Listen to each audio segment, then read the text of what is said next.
एक बिजनेसमैन और एक एंटरप्रेन्योर में क्या अंतर होता है, यानी हिंदी में बोले तो एक उद्योगपति और एक व्यवसायी में क्या अंतर होता है।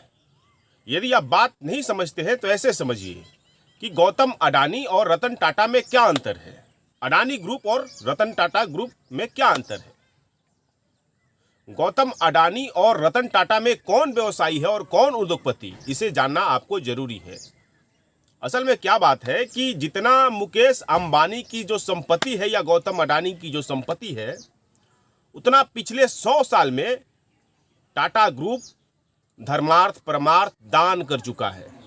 यदि टाटा ग्रुप की उदारता इतनी नहीं होती तो शायद ये दुनिया में सबसे ज़्यादा अमीर व्यक्ति होते। अक्सर लोग उद्योगपति और व्यापारिक में अंतर को नहीं समझते हैं। आप इस अंतर को समझ लीजिए। एक व्यवसायी वह होता है जो मुनाफा के लिए कारोबार करता है, यानी लीक से हट के वह कारोबार नहीं करता। वह एक व्यवसायी वही कारोबार करता है जो कारोबार पहले से कई लोग कर चुके होते हैं।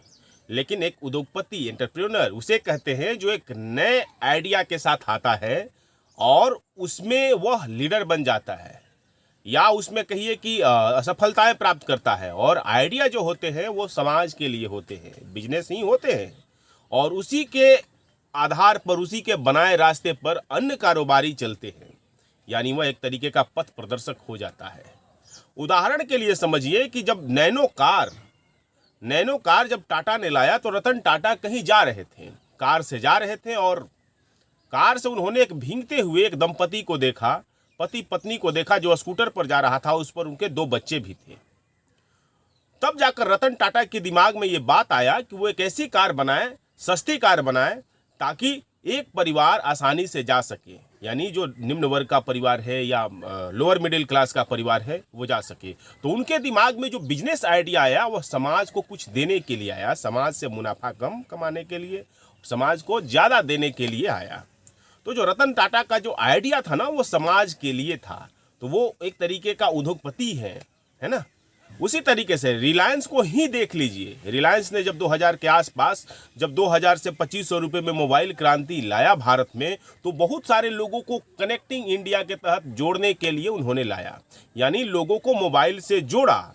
तो एक तरीके का वो एक उद्योगपति का अप्रोच हो गया, है ना। तो फिर टाटा ग्रुप और अदानी दोनों के बीच के आपको अंतर को समझना होगा। यूँ समझिए कि अदानी का ऐसा कोई ब्रांड नहीं है, अदानी की ऐसी कोई पहचान नहीं है कि भारत में उन्हें क्रांतिकारी परिवर्तन के लिए जाना जाता है।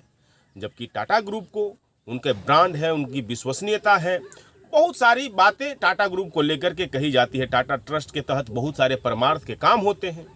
अब जरा टाटा ग्रुप और अदानी ग्रुप दोनों के बीच के अंतर को और विस्तार से समझते हैं। इसका पहला पैरामीटर रखते हैं डोनेशन। देखिए, टाटा ग्रुप ने अब तक 7.60 लाख करोड़ रुपए दुनिया को दान कर चुके हैं पिछले 100 साल में। यानी रतन टाटा इसलिए दुनिया का सबसे अमीर व्यक्ति नहीं है क्योंकि उनका जो ग्रुप है वो मुकेश अंबानी की कुल संपत्ति से ज़्यादा तो दान कर चुका है। पिछले कोविड काल में टाटा ने देखिए कि 1500 करोड़ रुपए नगद दान दिए थे। अदानी ने भी दान दिया था, उनका जो था टोटल योगदान 100 करोड़ रुपए था।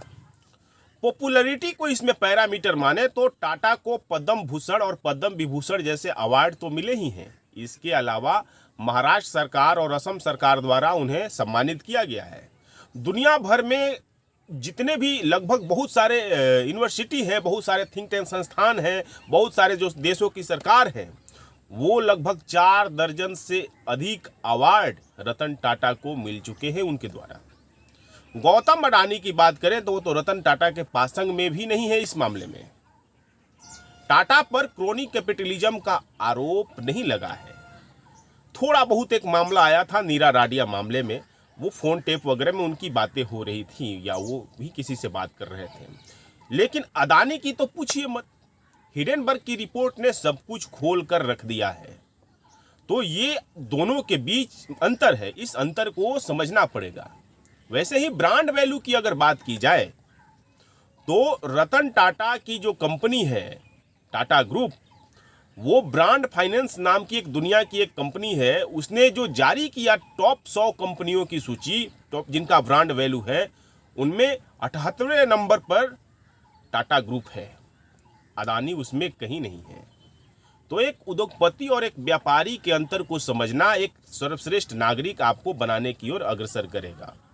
एक सर्वश्रेष्ठ नागरिक बनना इस देश को एक अच्छा माहौल देने के लिए काम आएगा।